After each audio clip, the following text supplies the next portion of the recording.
está aberto, então, a sala de conversa. Alguém quer falar? Quem é que assistiu o filme? O que é que acharam?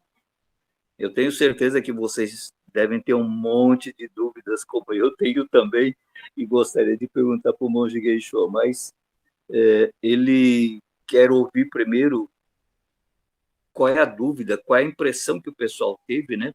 Para depois ele pontuar em cima das nossas dúvidas, né? Alguém quer fazer Eu uma acredito observação? que as pessoas estão.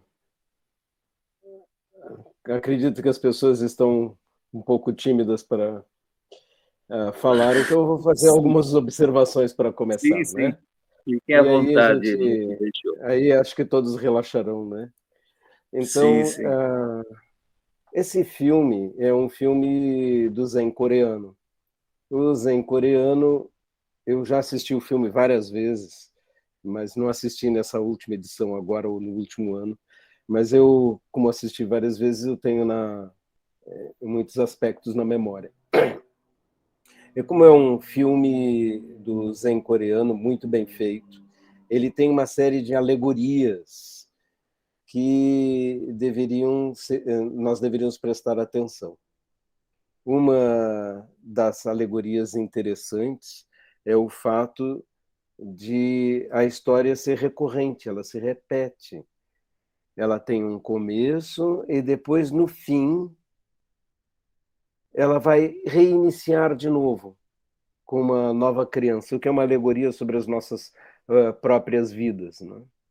É uma alegoria também sobre a paixão, sobre o quanto as paixões podem arrastar uma pessoa e torná-la desesperada, como uma pessoa enlouquecida. E ela explora esse fato. Tem a alegoria do mestre mandar o aluno escavar um sutra na madeira. E o sutra chama a atenção, é o sutra da essência da sabedoria, sutra do coração da sabedoria, Hanya-paramita Shingyo. Ele lembra que a forma é vazio e o vazio é forma, que todas as coisas são vazias de um eu, e se eles realmente se desse conta disso, da vacuidade das identidades, da sua própria identidade, ele se libertaria do seu sofrimento. Porque esse sutra promete que aquele que vê a vacuidade dos agregados liberta-se instantaneamente de toda dor e sofrimento, de toda agonia e sofrimento, ou seja, da agonia existencial. Esse chamado à percepção, à sabedoria, é importante no filme. Muitas vezes me foi perguntado, e acho que vai surgir também, surgiria a pergunta, né? Se por que o mestre se suicidou? E eu sempre respondo, não, ele não se suicidou. Isso não é verdadeiro, não é? Não é isto que o filme está demonstrando. Mas como a pergunta não surgiu ainda, eu gostaria de ouvir o que vocês teriam a dizer a esse respeito, antes de eu dar a minha resposta sobre esse fato. Também existem várias coisas alegóricas, metafóricas no filme, como o templo estar no meio de um lago. E o lago também é um símbolo muitas vezes usado no sentido da calma, porque só uma mente realmente calma pode refletir o céu. Aquilo que está agitado não reflete, fica tudo embaçado pelas ondas. Então, tornar-se como um lago capaz de refletir é uma coisa muito interessante, um pavilhão atrás do Templo Buxinji, em São Paulo, chama-se Pavilhão do Grande Espelho, e foi dado pelo meu mestre, né? Esse nome, e o lago é uma alegoria sobre espelho também. outro ponto interessante que eu gostaria de ver que comentários teriam é sobre a porta, uma porta que não tem paredes em volta, mas sim uma porta que é aberta e se transita por ela. O que significa isso? Uma porta assim?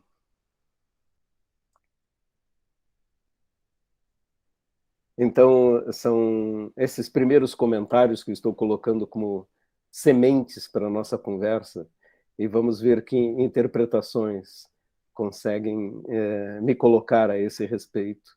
E eu vou aduzir com as referências do Zen que me ocorrerem para alimentar a nossa conversa. E, antes de tudo, gostaria de cumprimentar a Teresa Sel, que é uma pessoa importante para nós, né? Que sempre foi uma companheira importante, assim como a senhora Ressai também, importante para a comunidade zen budista de Florianópolis.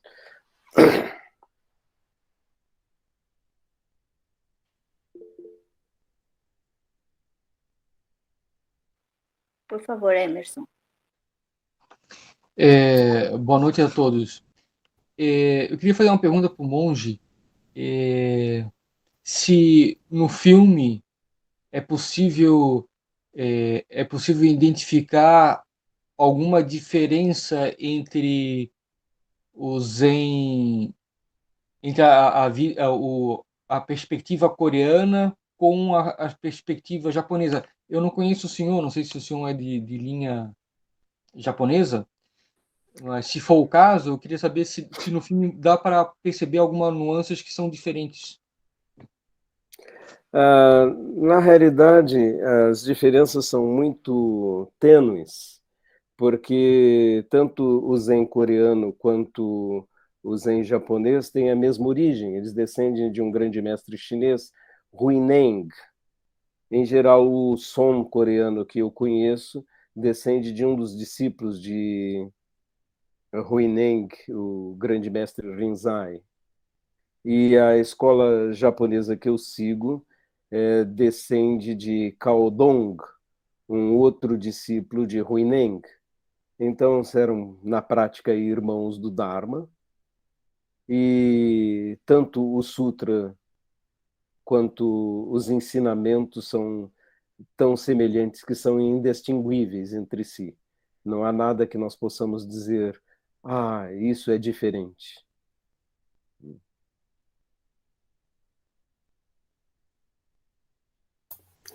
Monge Gensho, boa noite. Boa noite. Muito obrigada por ter aceito estar aqui com a gente. Então, eu queria perguntar a questão que me ficou e gostaria de saber a sua opinião, se essa questão que o senhor aventou do suicídio, do pseudo-suicídio do mestre, se seria uma alegoria do que aconteceu com o Bodhisattva Avalokitesvara, dele, quando ele ficou aflito por ter acontecido, ter olhado para trás e as pessoas continuarem aflitas depois que dele ter feito o voto de conduzir todos, né? E ao mesmo tempo perceber que não tinha conseguido fazer isso. Eu imaginei que poderia ter sido algo assim, não sei. Eu gostaria de ouvir a respeito mesmo dessa situação, que ela realmente me impressionou. Acredito que não tem nenhuma ligação uma coisa com a outra. O Bodhisattva Avalokitesvara, lendariamente, ele representa a compaixão, não é um ser existente, assim como todos os deuses e figuras no budismo são representações iconográficas de uma virtude. No caso de Avalokitesvara, que no Zen japonês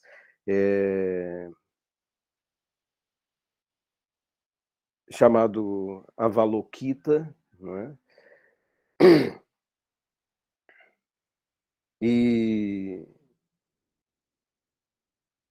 ele sente que não pode atender todos os seres e ganha 1000 mãos. E no Zen japonês e chinês ele é representado não como um homem, como no budismo tibetano. O Bodhisattva Avalokitesvara é representado como uma mulher. porque aos artistas chineses e japoneses pareceu que uma jovem mãe era a figura mais perfeita dos sentimentos de compaixão.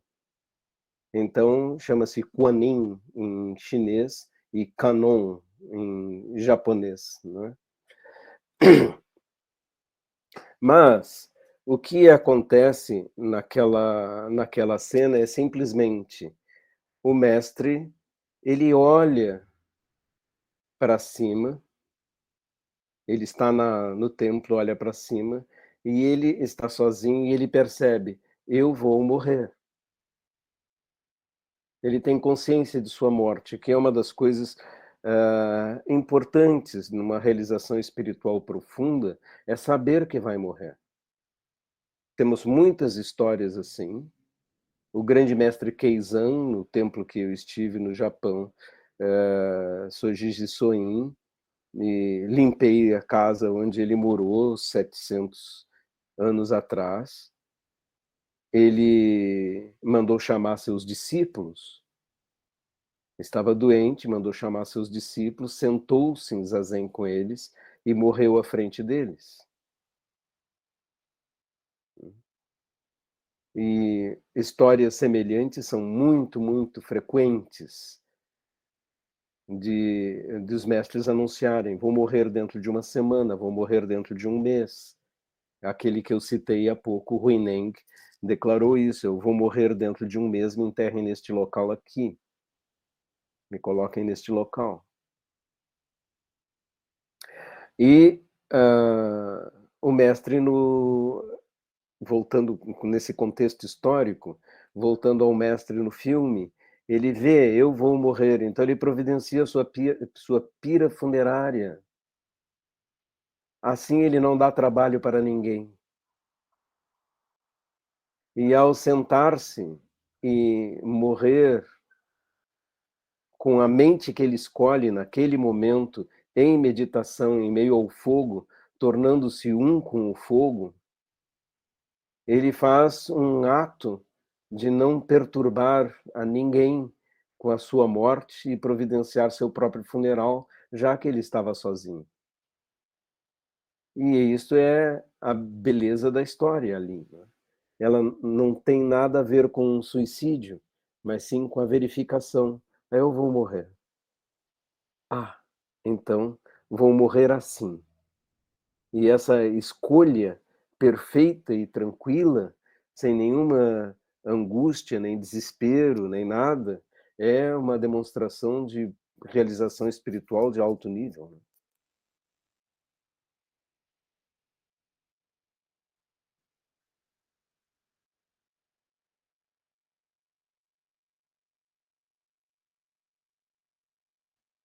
Todos ficaram meditativos com essa história, né? Mas vamos ver outras coisas que podem surgir. Emerson levantou a mão. O senhor falou uma das questões alegóricas que aparece no filme, falando da porta e, ao mesmo tempo, do lado deveria ter uma parede, e, no entanto, não tem parede, né? E eu interpretei aquilo como um estilo de fazer cinema mesclando teatro e cinema, né? E uma coisa interessante que eu percebi é que a porta era utilizada toda vez que as ações dos intérpretes, as ações dos personagens tinham um caminho convencional. E quando é que a pessoa não utilizava a porta, entrava naquele espaço vazio, que teoricamente deveria ser o espaço da parede, né? É quando ele transgride as normas sociais, né? No caso do rapaz que tem um determinado momento que ele vai dormir com a moça, ele passa, não pela porta, ele passa pelo espaço vazio, pelo espaço que, na verdade, deveria ter uma parede impeditiva ali da ação do rapaz, né?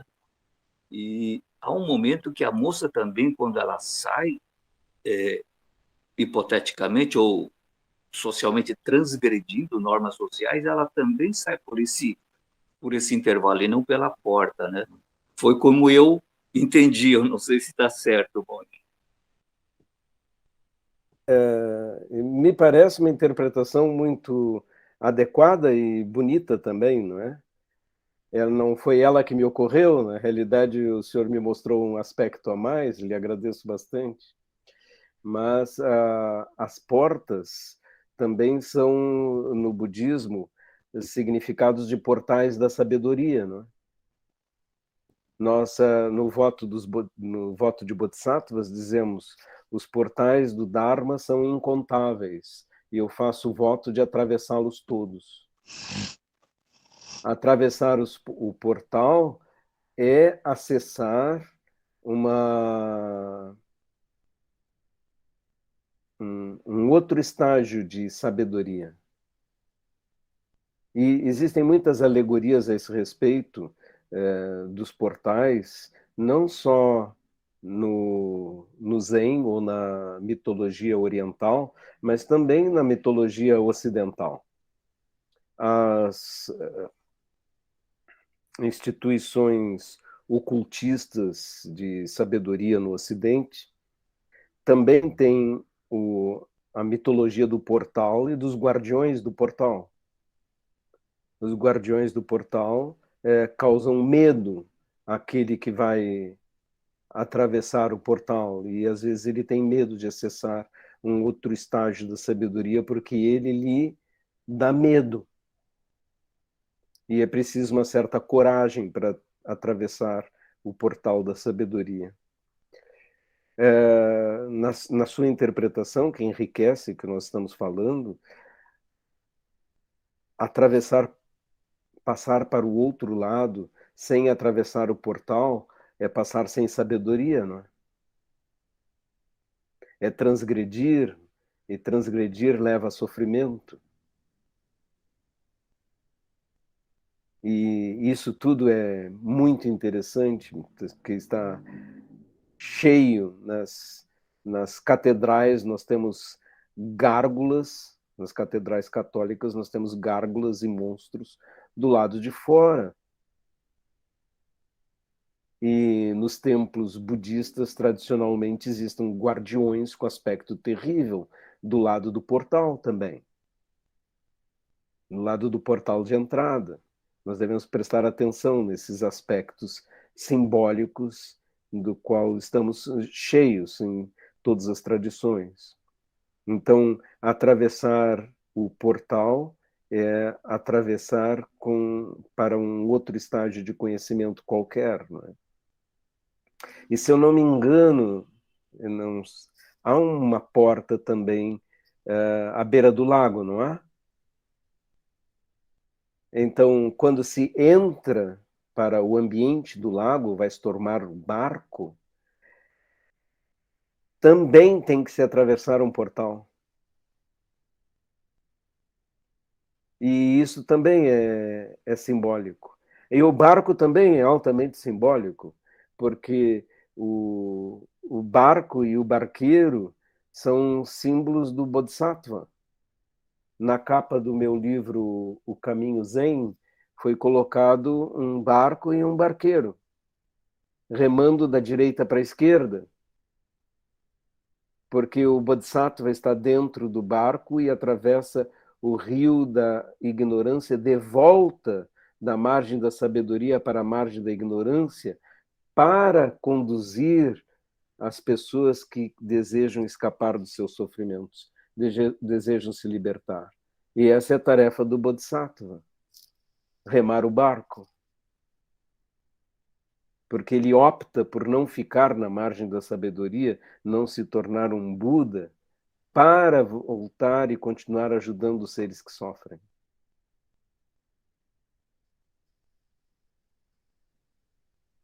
Havia uma outra pessoa que levantou a mão e desejava Wendel. falar. Wendel, quer fazer alguma pergunta?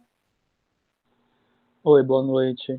Primeiro eu queria dizer que eu estou muito contente de estar aqui, é um prazer participar desse momento e conversar com vocês e com o Monge Gensho. Sobre essa questão das portas, não é tanto uma pergunta, é um comentário. Foi algo que me chamou muita atenção também nesse filme, e eu via como um sinal de que, assim, não há barreiras. As barreiras são você que cria. Então, assim, você pode passar por essas portas a qualquer momento, né? Não há nenhuma barreira real, concreta. Nada que te impeça de atravessar, por exemplo, esse portal para alcançar, né, progressivamente os diferentes graus de sabedoria. Você pode fazer isso, nada te impede concretamente, é apenas uma limitação que você pode se impor ou não, né? De atravessar ou não aquele espaço, porque as portas não têm paredes, elas nunca estão trancadas, então qualquer um pode passar a qualquer momento, basta querer, né, de fato, e à medida que vai se aproximando atravessa esse portão, né, de entrada no lago, depois tem as portas dentro daquele pequeno templo ali, né. Então a barreira é unicamente a sua vontade, a sua intenção, né.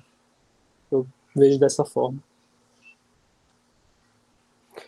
É verdade, no entanto, a tradição ensina em ambos os mundos, tanto no mundo ocidental quanto no mundo oriental, que atravessar as portas não é nem um pouquinho fácil. E as pessoas ficam presas do lado da porta, presas por seus medos. Em geral, né, do ponto de vista do Zen, as pessoas estão presas por suas crenças. As suas crenças em deuses, as suas crenças em espíritos, em demônios, em seres que podem nos castigar ou nos premiar. Todas essas crenças são crenças aprisionadoras.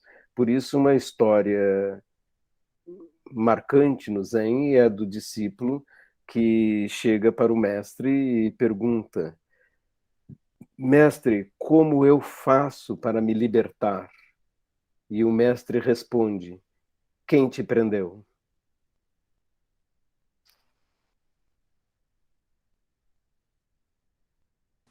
É exatamente isso, Monge Ginchou. As barreiras são autoimpostas, né? Obrigado. Sim, isso mesmo.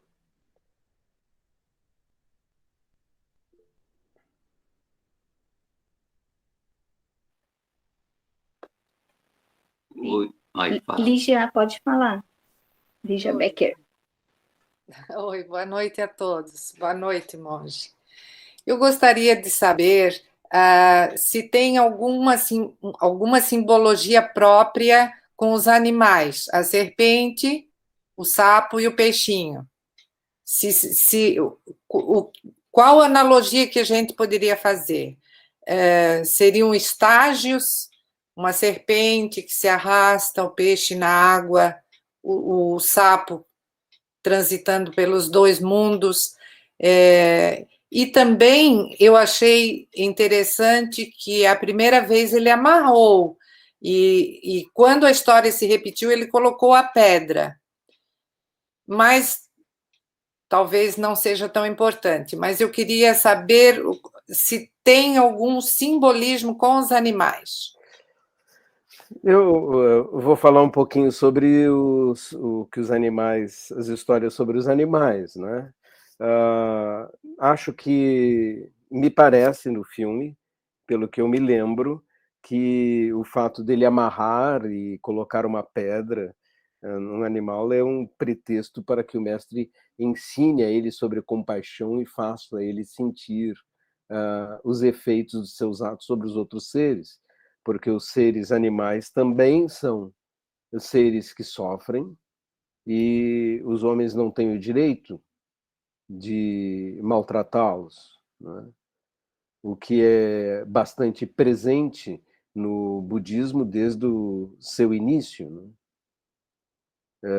Tanto que se criou uma cozinha vegetariana nos monastérios budistas assim que eles foram estabelecidos na China.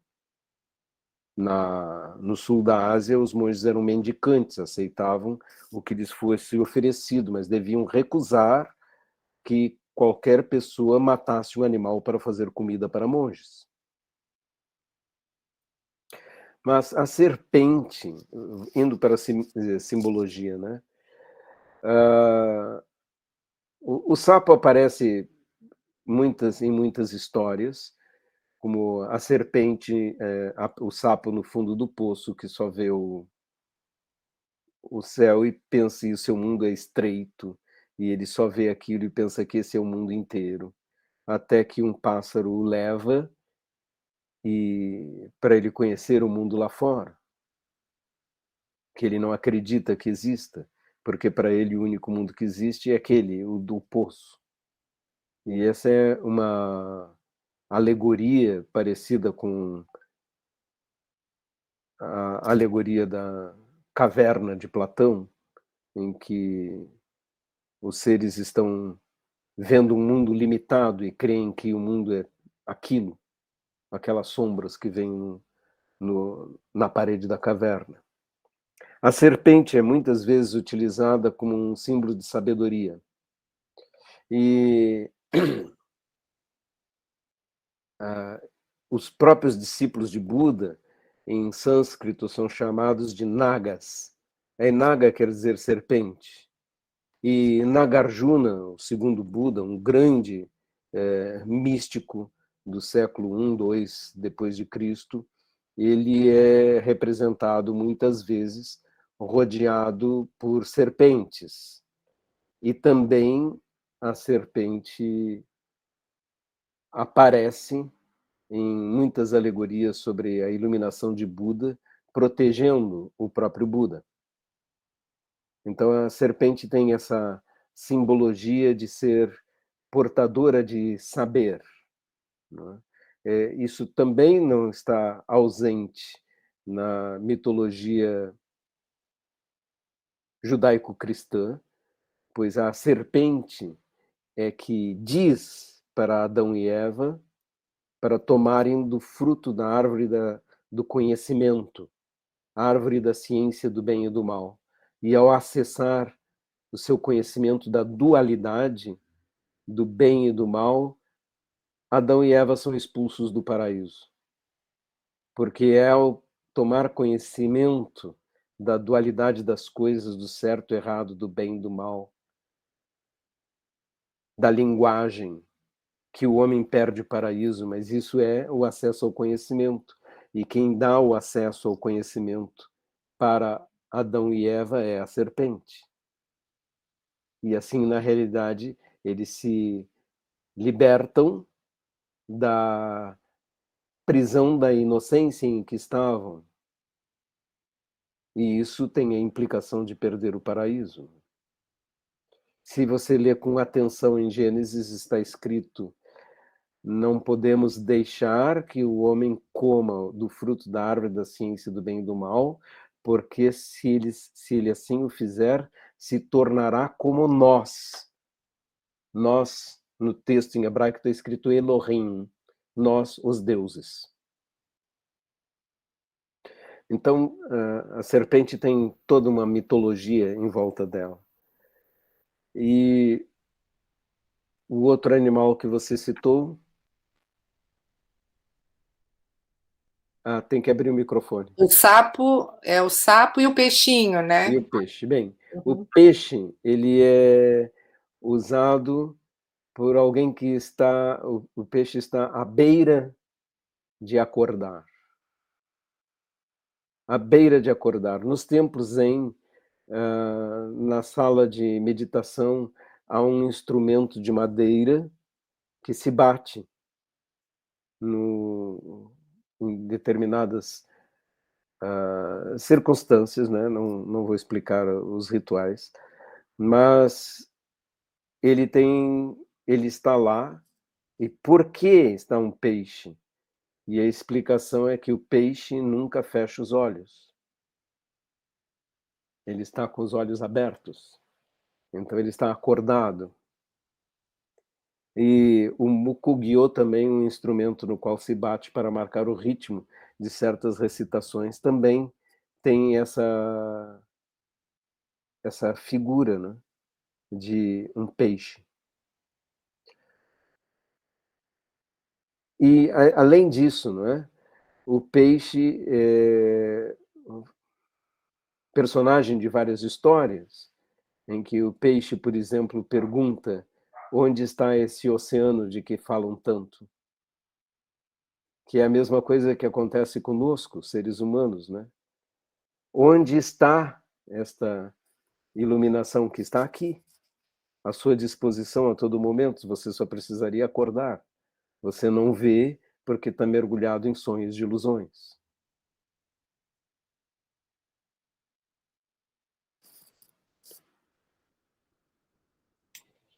Obrigada. O senhor vai falar alguma coisa sobre o sapo monge Gensho? Que ela citou 3 animais, né? Eu tinha falado sobre A o Lígia sapo, quer a falar. rã, né? No fundo do É, poço, né? Que é levado pelo pássaro para ver o céu lá fora. Tem outras histórias também, mas são histórias sectárias, né? Em que um mestre zen critica aqueles que repetem mantras sem cessar, ou orações sem cessar, dizendo que se repetir sons levasse alguém a despertar, os sapos já estariam iluminados.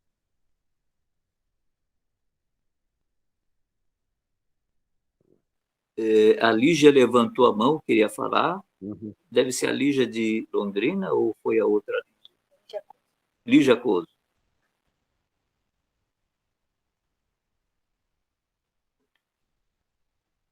Ela está ausente da sala agora. Está ausente da sala. Então, o Wendel levantou a mão logo em seguida. Acho que o Fernando ia falar. Nós Foi por usamos, engano. nós usamos, eu acho que nós usamos o peixe para tocar o Hanya Shingyo. Não, é verdade. Ele, para marcar os sons, ele é tocado, na realidade, em todas as recitações que não são em japonês.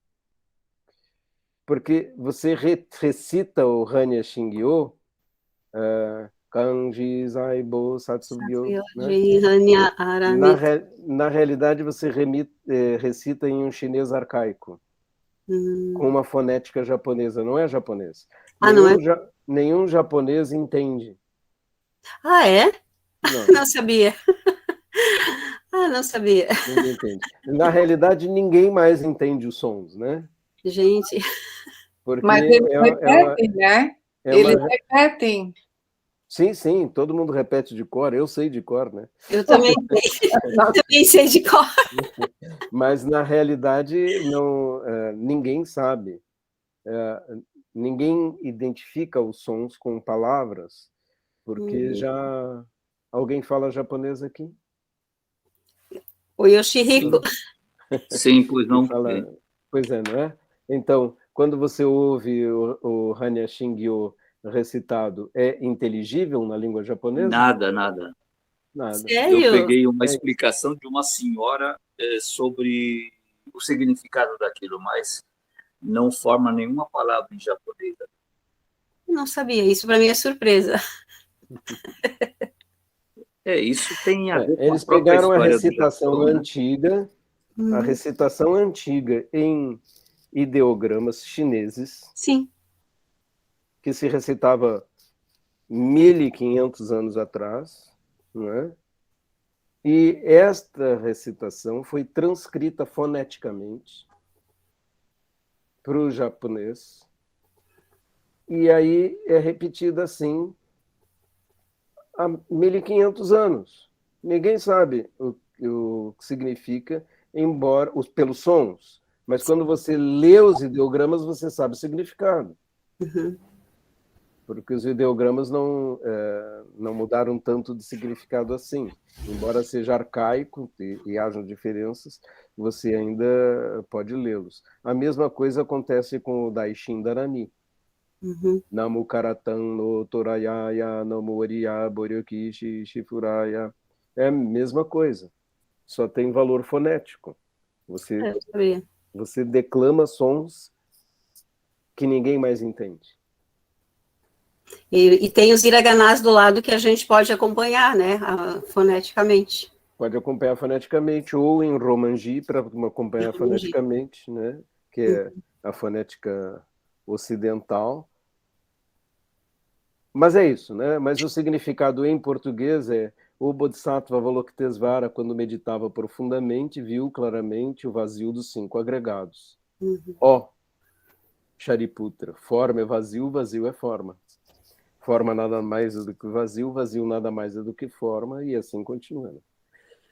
Aliás, muito lindamente explicado no seu livro. Dankeschön.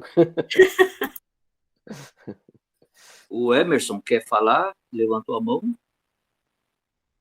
Eu queria voltar um pouco no tema da morte do mestre. Eu queria saber do monge se porventura a colocação dessa cena do falecimento do mestre no filme, não no sentido só do budismo, mas na linha da história, poderia significar a necessidade, das vezes, da nossa vida, né, da independência do mestre. Quer dizer, às vezes é necessário o mestre morrer para que o discípulo ao momento que o discípulo precisa se desgrudar do mestre, né, e poder ir mais além. Não sei se ficou claro. Sim, mas isso nunca na história do budismo se expressa na morte do mestre. Ele se expressa muito mais, no que você está dizendo tem sentido, mas se expressa muito mais vezes em o mestre dizendo para o discípulo: vai estudar com fulano de tal. Vai embora daqui, vai estudar com fulano de tal. Vai praticar com outro mestre. Então, isso é tradicional. E acontece muitas vezes na história, como também acontecem histórias, como, por exemplo, de Joshu, que iluminou-se a primeira vez, teve um primeiro relâmpago de iluminação, primeiro Kensho, aos 20 anos, e estava treinando com o grande mestre Nansen. Mas ele ficou ao lado de Nansen durante 40 anos, aprendendo com o mestre e se aperfeiçoando com o mestre. O mestre, então, morreu. Aí Joshu não foi embora. Não se tornou mestre nesse momento. Ele saiu a peregrinar durante 20 anos, visitando outros mestres. E só quando fez 80 anos aceitou discípulos pela primeira vez. Isso é uma história típica do Zen de humildade, não é? Você não sai para ensinar só porque seu mestre morreu. Isso não significa que você pode se considerar pronto.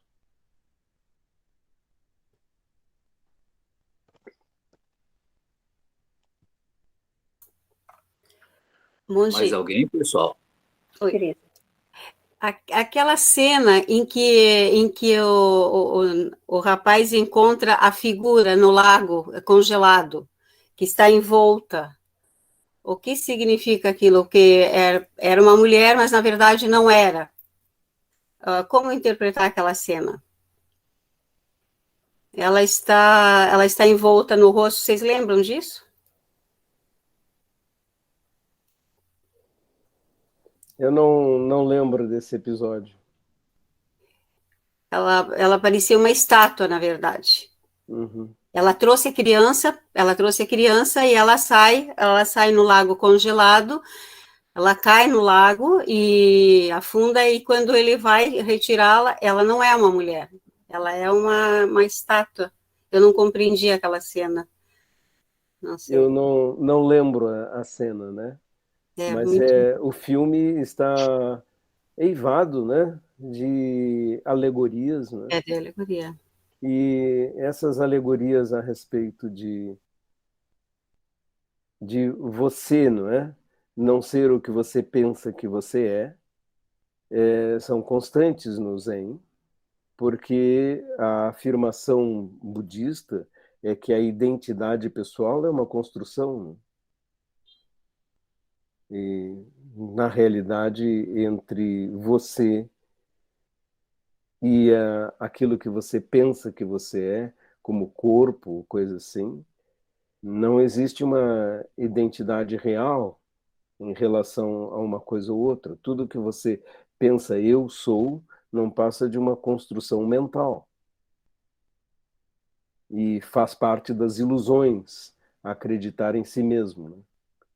Acreditar em sua identidade separada, quando todos os seres são uma única coisa, uma única unidade. Nesse mesmo lago em que a mulher caiu, o mestre morre incinerado. Todos estão dentro do grande lago, né? Não há identidades aí. O Wendel levantou a mão, quer falar alguma coisa? Sim, pois não? Sim, eu gostaria de perguntar para o monge sobre o tratamento, né, às vezes duro, que o mestre dispensa ao discípulo, né, e às vezes até violento, né, atingindo ele com aquela varetinha, ele fica bem machucado, uma outra hora ele fica lá pendurado e cai no chão, né, quando a corda se rompe. Aí no primeiro momento eu fiquei um pouco assustado, né, e como isso pode ser budista, né? É tão violento, é tão agressivo. Eu sei que é alegórico, aí eu gostaria que o senhor explicasse, assim, na sua opinião, que alegorias seriam Não é essas? tão alegórico assim, não.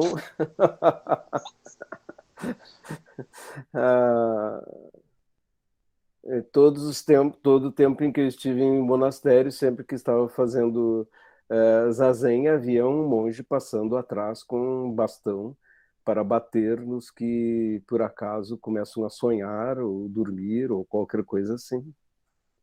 E isso é considerado parte do treinamento e muito bom. Vocês podem acessar facilmente no YouTube cenas desse tipo que apavoram os ocidentais, mas que depois que você experimenta acaba achando muito bom, né?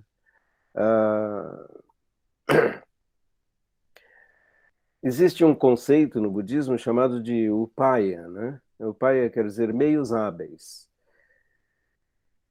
Os meios que você usa para acordar um discípulo são na proporção do sonho dele, né? São exatamente na proporção do sonho dele.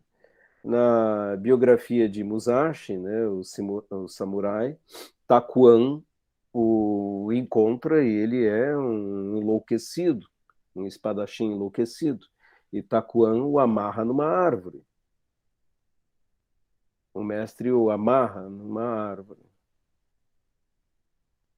E faz outras coisas semelhantes, o aprisiona, né, para tentar tirá-lo da sua loucura. E no fim, Takuan, né? Takuan quer dizer pepino, né, em japonês.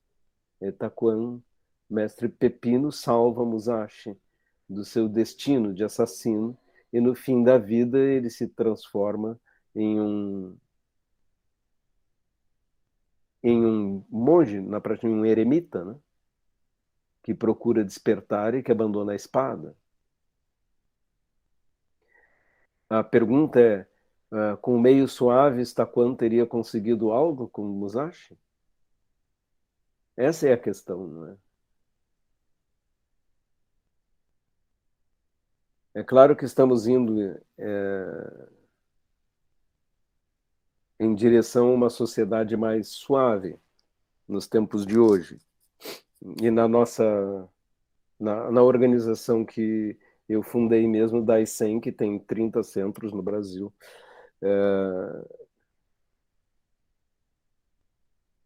a regra é que as pessoas devem ser tratadas com amorosidade e com suavidade. Nós estamos falando no nosso mundo aqui. No nosso mundo aqui e agora, não naquele mundo do tempo de Musashi, né? E você vai ver principalmente de mestres do passado, da escola Rinzai, por exemplo, tratamentos violentos com grande frequência.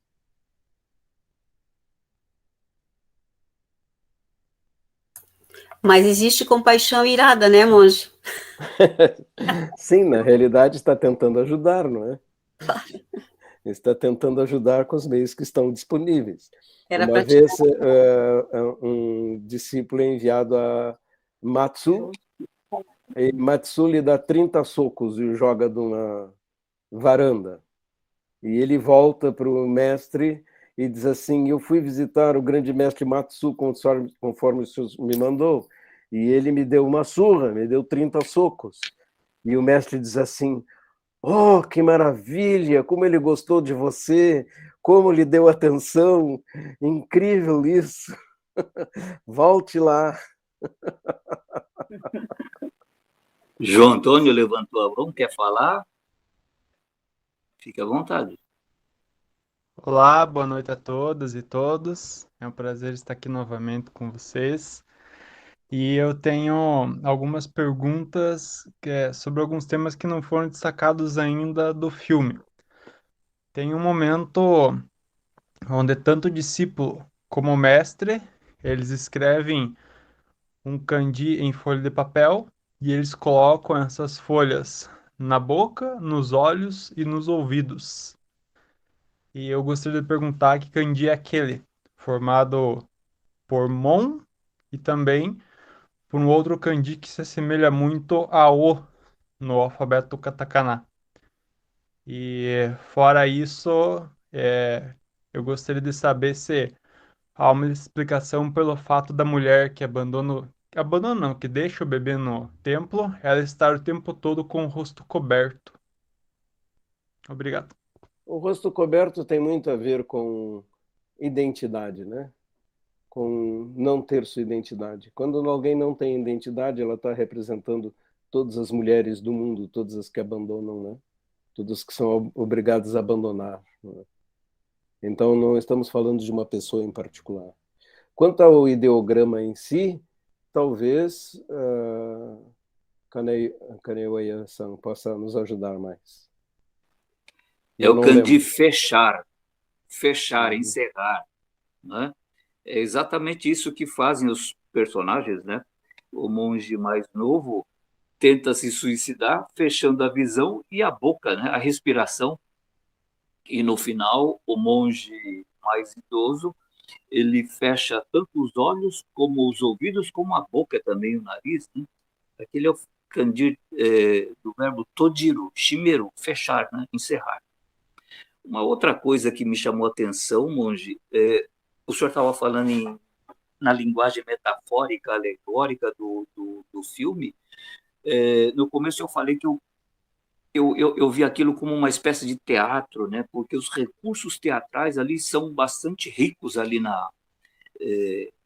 no filme, né? A gente vê que muita coisa foge da realidade ali, né? Então, uma das coisas que me chamou a atenção é que eu não sei como é que se chama, o senhor falou no começo, aquele pedaço de madeira que a pessoa bate com um martelo, o senhor falou que é para manter a pessoa acordada, o peixe, né? Essa figura é metade peixe e metade cabeça de dragão. Então, eu entendo aquilo como uma espécie de alegoria do próprio filme.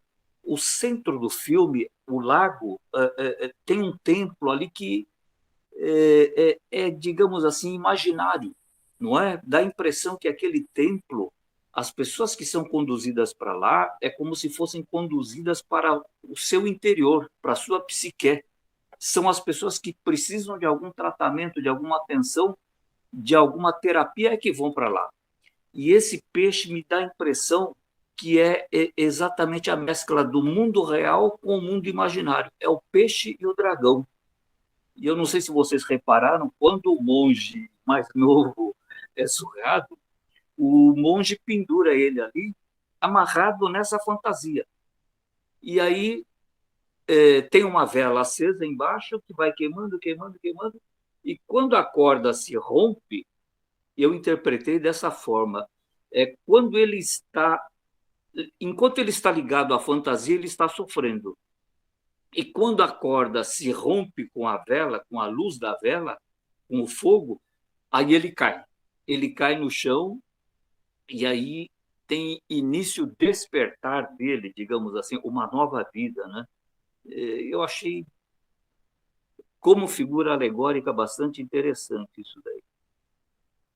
Eu não Muito sei se a bom, minha muito. interpretação, não sei se a Eu minha acho que a interpretação sua está de interpretação acordo está com o excelente em budismo. muitos níveis, né? Em muitos níveis eu gostei muito de ouvir. Aprendi com ela também. E o dragão é usado no budismo como símbolo do discípulo iluminado também, da iluminação. Então, por exemplo, no poema Shodoka, está dito que todos tremem quando ouvem o bramido do, acho que do leão, não é?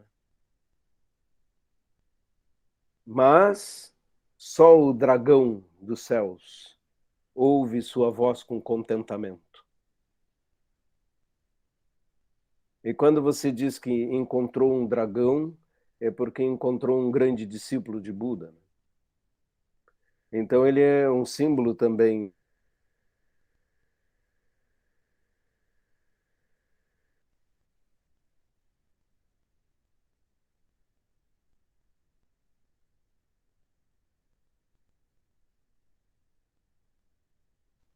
Eu acho que o monge caiu. Travou, Foi né? desconectado? Travou. Agora voltou. Travou. Voltou. Tinha travado. Chegaram a ouvir quando eu disse que o dragão é o símbolo da realização? É o símbolo da realização espiritual. É isto.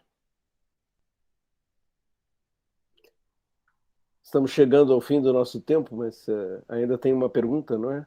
A Miriam tinha tentado falar, acho, né, Miriam? A Miriam e a Adriana. Então, Miriam e a Adriana querem falar? Miriam, por favor. Sim.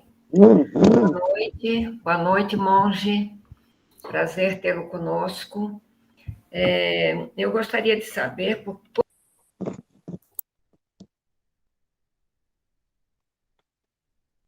Está sem voz, Miriam. Seu microfone.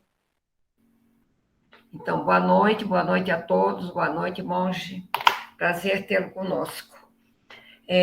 Quando eles saíam do templo ou do lago, eles carregavam alguma coisa.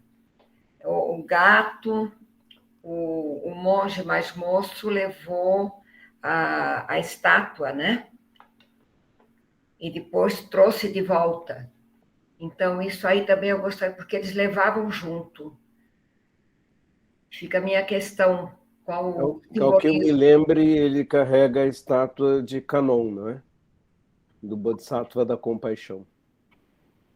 E essa é central no filme, porque ele tem um grande trabalho, segundo eu me lembro, de escalada para levar uma estátua de Kanon também. É um lugar alto.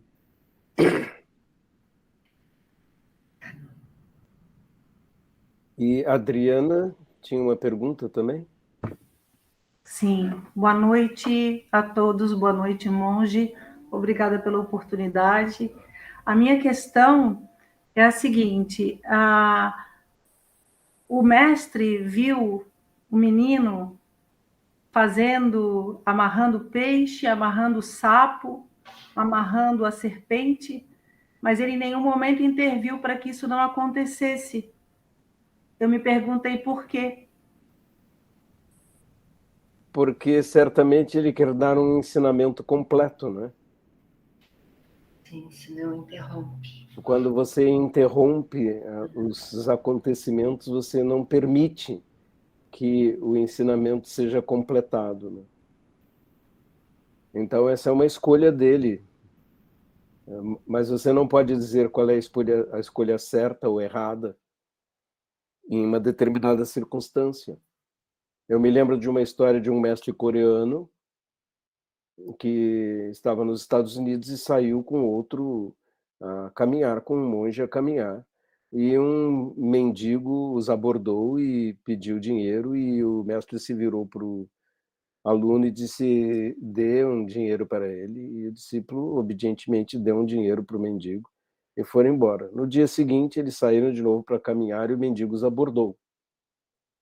E o mestre disse: põe esse daqui para fora, você fica incomodando as pessoas pedindo dinheiro, etc. E tal. Num dia é uma ação, no outro dia é outra ação. E isso tem que ser decidido na hora, né? Você nunca sabe exatamente qual é a coisa mais certa a fazer, eu penso, né? Como pai, eu sempre me pergunto: eu fiz o melhor para o meu filho agora ou não? É o melhor dizer, repreender, ou o melhor é ser compreensivo? Qual é o melhor? Eu não sei. A vida é vivida sem ensaio, a vida é vivida de improviso. E você tem que agir da maneira que intuitivamente você sentir que faz ser mais produtiva naquele momento.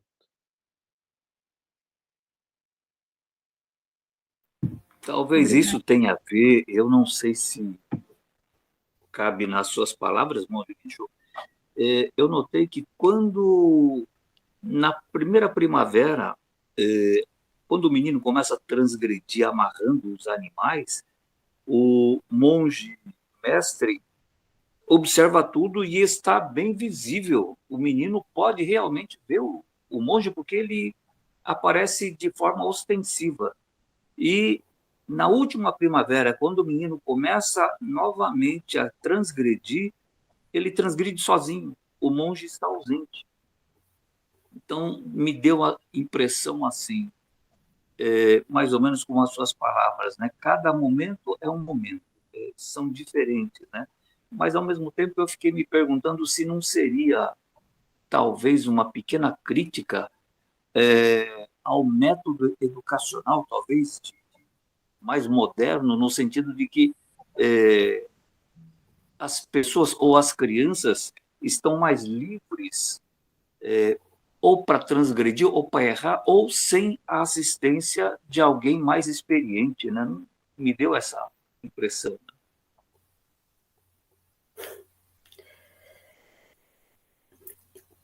Posso falar? Eu senti, assim, justamente o resultado da Canon lá em cima, naquele momento, e o Sansara aqui embaixo. O resultado, sabe? A continuação. Ele teve tanto trabalho de carregar, e a vida continua. A vida continua, tudo que acontece na alegoria da Canon, de ela ter percebido que não conseguiu, até, coitada, fazer com que todos se salvassem, e ela tem que continuar aquele voto, e lá embaixo continuam os seres fazendo as suas transgressões. Não acho que tenha que ver com a coisa da realidade, eu acho que continua a ser alegoria, sabe? O Sansara continua. Eu entendi assim. Eu percebi assim. Uma outra coisa que me chamou a atenção, Monge Guinchô, é que a estátua de Buda que o jovem monge carrega é diferente daquela no final. A posição das mãos do Buda são diferentes, né? Eu não sei se... qual é o significado disso? Qual a explicação? Pode mostrar? Eu não lembro desse detalhe. Pode mostrar qual é a posição? A posição, a primeira, está com a mão direita voltada para a terra e a mão esquerda com a palma aberta para cima. E na última estátua, aquela que ele carrega para o alto do monte, ele está com a mão direita na face, num gesto pensativo, e a mão esquerda para baixo. Essa é Canon. Mas essa é Canon. Essa é Canon. Essa é Canon, não é Buda. Não é? A outra... Agora, aquela a imagem de Buda em que ele levanta a mão nesta posição é uma imagem de paz. Não é? Venham em paz. Estejam em paz. Não é? É esse significado. Há muitos significados dos mudras. Não é? Normalmente, as pessoas perguntam: por que as estátuas de Buda têm a mão esquerda embaixo e a mão direita em cima no mudra universal, né? Assim. E por que nós sentamos com a mão direita embaixo e a mão esquerda em cima? E a resposta é: você não é Buda, né? Buda pode sustentar sua racionalidade com a sua intuição, mas você tem que sustentar sua intuição com a sua racionalidade. Como é que nós colocamos, monge? A mão esquerda... direita embaixo. A mão direita embaixo. E aquele gato, que ele torturou aquele gato para escrever o sutra? Que coisa mais... coisa impressionante. Para usa o rabo como pincel, uma coisa assim, não é? Ai, meu Deus, foi isso. O gato sofreu dessa. Agora me lembrei, é que faz anos que eu vi o filme, né? Só não pode comer o gato, mas... Ele gritava, aquele gato. Monge, existe ali todo um movimento circular, uma coisa que acho que todo mundo percebeu, porque é uma coisa bem presente, é a estação dos anos, né? É o próprio nome do filme, são as estações do ano. E a repetição, né? A repetição dos eventos também, né? Exato. Aquele que foi o aluno e que passou por todos aqueles sofrimentos e tudo mais, no fim ele vai ser mestre. Né? Ele vai ser mestre. Esse é o ponto. Embora não esteja escrito no filme, é para a gente identificar que o mestre, o mais velho, ele também foi um dia uma criança que pegou o sapo, amarrou e fez tudo aquilo. Ele também participou dessa cadeia. Acho que é uma questão em aberto, mas o fato de as coisas se repetirem ciclicamente, não é? Um verdadeiro padrão do comportamento humano. Isso. Se a gente pergunta, às vezes eu faço isso, né? Eu digo: eu sei como foi sua vida anterior. Você quer saber? Aí a pessoa diz: sim, eu quero saber. Eu disse: foi igual à atual, né? Porque o karma era o mesmo, seus impulsos eram os mesmos, suas manias as mesmas, seus defeitos os mesmos, e as consequências são as mesmas. Então sua vida anterior era igual a essa. É muito fácil saber como era a sua vida anterior, a menos que você tenha mudado muito nesta vida, que não é o padrão, exceto para aqueles que se esforçam realmente.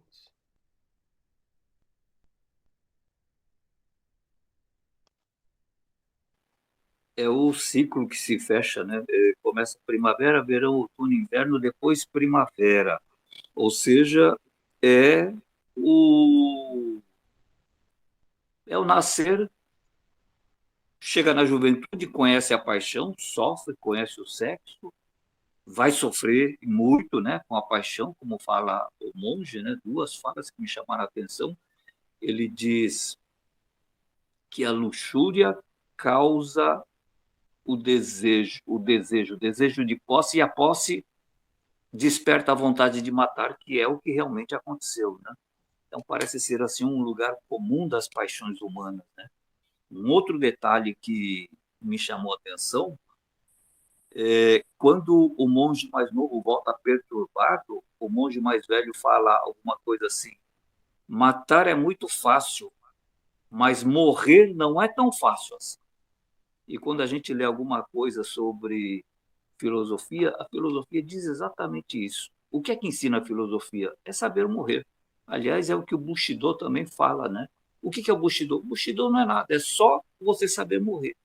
Então, eu entendo que é como o monge mais velho passou, são lições que nós temos que aprender para tornar a nossa vida boa enquanto estamos aqui.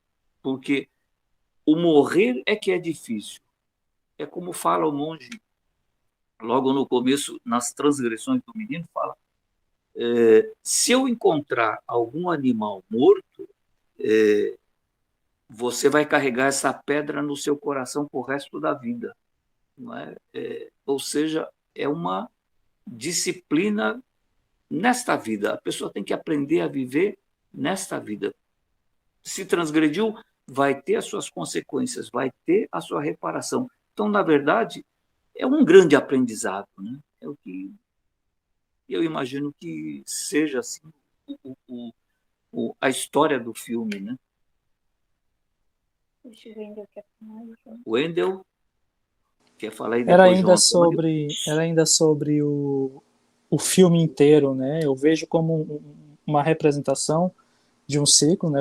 A gente já falou sobre isso, mas assim, nos mais diversos níveis, né? Desde a existência como um todo até na própria vida humana, né? As coisas se repetem, não se sabe onde começa, não se sabe onde termina, quer dizer, não tem um começo, não tem um fim, as coisas se repetem no cosmos, se repetem na Terra, né, se repetem nas nossas vidas, e é um eterno fluxo, né, um processo permanente, até que você consiga escapar disso, né, por meio da iluminação, por meio do Nirvana, enfim. Eu acho que é uma representação da existência mesmo, né? Onde que começa, onde que termina, né? Não tem começo, não tem fim.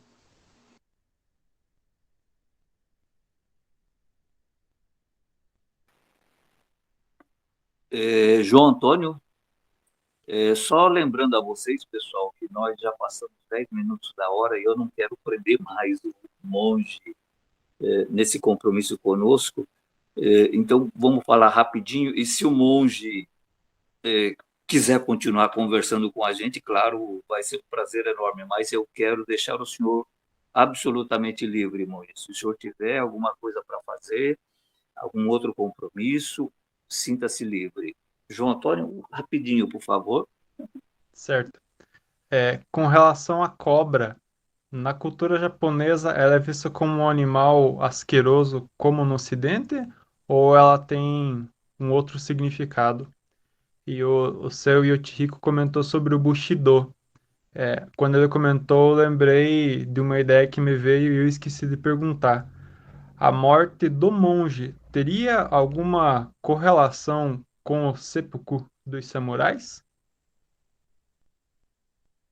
Eu acho que nós falamos a esse respeito. A morte do monge é simplesmente a decisão de ele sabe que vai morrer e providencia seu próprio funeral.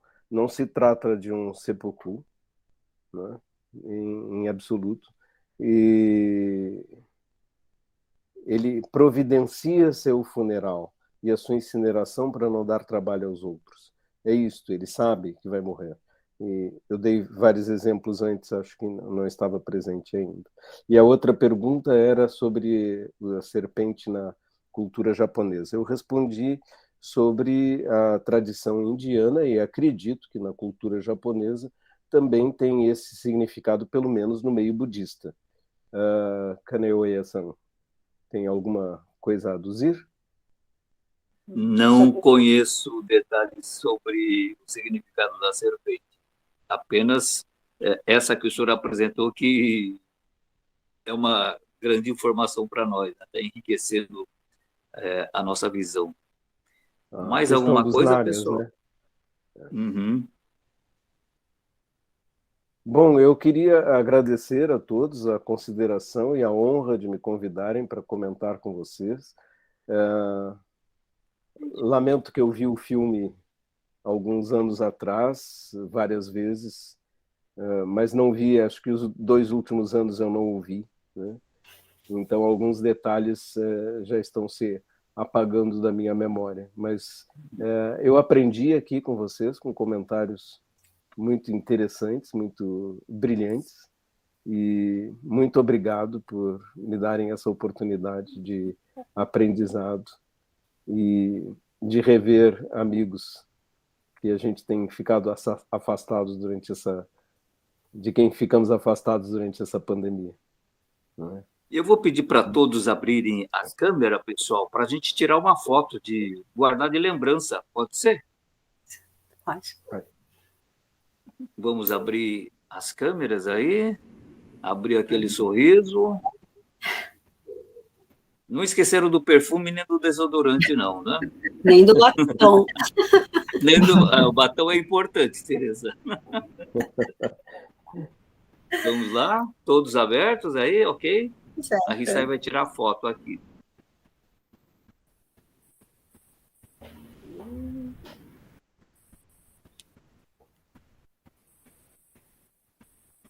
Pronto? Ok, Monge Genshou, muitíssimo obrigado pela sua presença. Muitíssimo obrigado. A gente está sempre aprendendo com o senhor, né?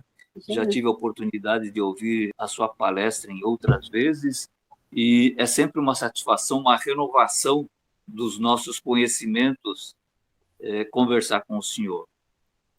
Em nome do Nipocultura, muito obrigado ao senhor e, quem sabe, uma próxima oportunidade, né?